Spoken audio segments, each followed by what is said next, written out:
What's up, everybody? This is Jeff over at the Burnout Shelter. Thought I'd do a video today on stoner rock, one of my favorite subgenres. With stoner rock, you usually get some hard rock, proto metal, heavy metal, kind of infused with psychedelia, maybe some prog, ominous, kind of foreboding chord progressions and lyricism. And at the end of the day, the shit is just, it's a blast to get high to if you're into that sort of thing. So I'll start off with some early examples and we'll go up through the 70s and kind of beyond. Wild Thing by the Trogs. Not the entire album per se. There are hints of psychedelia on this, but this is garage. Some people call it caveman rock, but the title track, Wild Thing, that everybody knows, is kind of, it's just, they took garage, slowed it down, made it crunchier and heavier, and I think that's kind of a good example of some early stoner rock. Vanilla Fudge was a band that took, a lot of well-known pop songs. This is basically an album of covers. They took them, slowed them down, put some great organs over them, and this is kind of got a proto-metal, proto-prog kind of aesthetic to it. And this came out in '67, so it's, I think this was kind of, ahead of its time and kind of, was kind of prescient, when it comes to, music like heavy metal and the harder rock stuff that came out 5-6 years later. And this is Renaissance from '68, also a really good record. Another song that comes to mind would be Sunshine of Your Love with that iconic Jack Bruce riff. It's just, it's heavier, it's a little dirtier and foreboding. And, I think that's a good example of a stoner rock song from '67.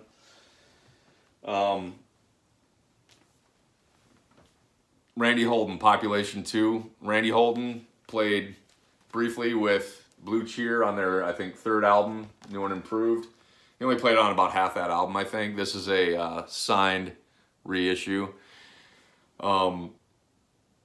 This is fantastic, and I guess out of necessity they had to kind of slow everything down because the drummer, I guess, played drums and the keyboards simultaneously. I don't know how you do that, but that kind of necessitated that they slow everything down so you get a sludgier kind of feel to this. So, I mean, Sabbath was definitely not the only band doing this kind of thing in 1970. So, if you haven't heard this, definitely check it out. It's fantastic. If you're a fan of Sabbath and that sound, this is right up your alley. Really good record. Flower Traveling Band from '71. This is basically the Japanese Black Sabbath.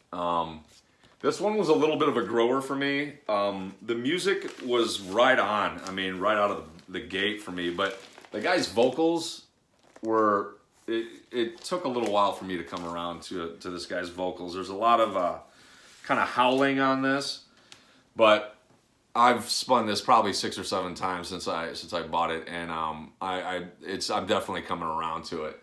It's a weird album. It's kind of... It's definitely like acid rock. It's again, you got that kind of foreboding kind of doom metal aesthetic to this, early doom metal, and this is really good, really fantastic album. Next one we got Bulbas Creation. Now this was recorded in '71. You Won't Remember Dying. This was recorded in '71 and never released. Somebody found the tapes years later and released this on vinyl in the mid-90s, like in '94. I think those copies from '94 have a yellow border. It's basically this, but with a yellow border. Dylan from Noble Records, I think, has a mid-90s copy of that. This is a 2014 kind of band-approved release.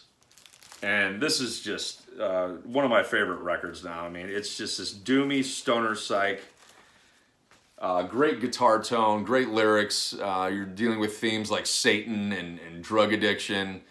It's just fantastic. It's so good. Highly recommended. These are hard to come by and they are expensive, but you can stream the entire record on YouTube. So check these guys out. They're really good, really good.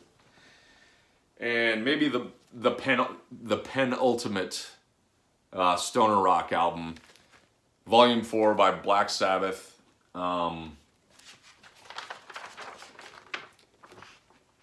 This is hands down my favorite Sabbath album. It's just a mammoth of an album. It checks all the boxes. It's heavy and doomy and sludgy, just very riff heavy. Drugged out. They're probably at their most drugged out, and they thank the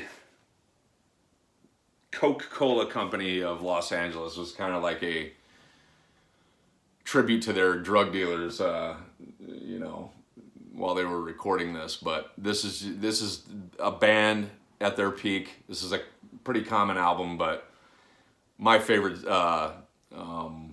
Sabbath album, and just a monolith of early heavy metal. Same year, Captain Beyond, their self-titled first album. One of my favorite records in my collection. I need to upgrade this. It's not a bad copy, but I want to get an original of this. It's just, I love this album. It's you're kind of trending into some prog territory here, and this has got a sort of a concept album flow to it. The songs kind of meander into one another without really any breaks, but this is just like stoner space rock.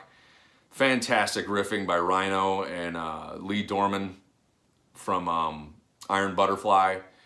Bobby Caldwell's drumming and Rod Evans' vocals are fantastic on this. Rod Evans sounds better here than he ever did in Deep Purple, in my opinion.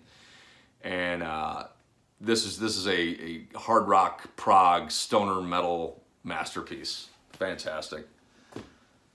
Another band I really liked from the 90s with that kind of stoner rock aesthetic. Now this is more up-tempo, but Caius.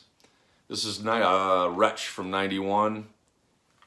This is kind of sludgier, but they kind of take on a faster kind of a metal approach, but with droning guitars and just a fantastic sound. This is self-titled, or Welcome to Sky Valley from 94. And this is my favorite album by them, and The Circus Leaves Town. I think this is their last album from 95. Yeah, great stoner metal. And so Caius kind of morphed into Queens of the Stone Age, and that's from 98. And got one more. This is from 2015. Allem Witches. This is some cool, heavy neo-psych. Kind of Bonham-esque drumming on this. If you're familiar with the drum track from When the Levee Breaks, that kind of slap-back atmospheric echo is kind of similar on this album with the drums. And there's some cool acoustic stuff on here as well. But that's about it. Just wanted to show some stoner rock stuff. Everybody have a good rest of your Sunday, and we'll see you in a bit.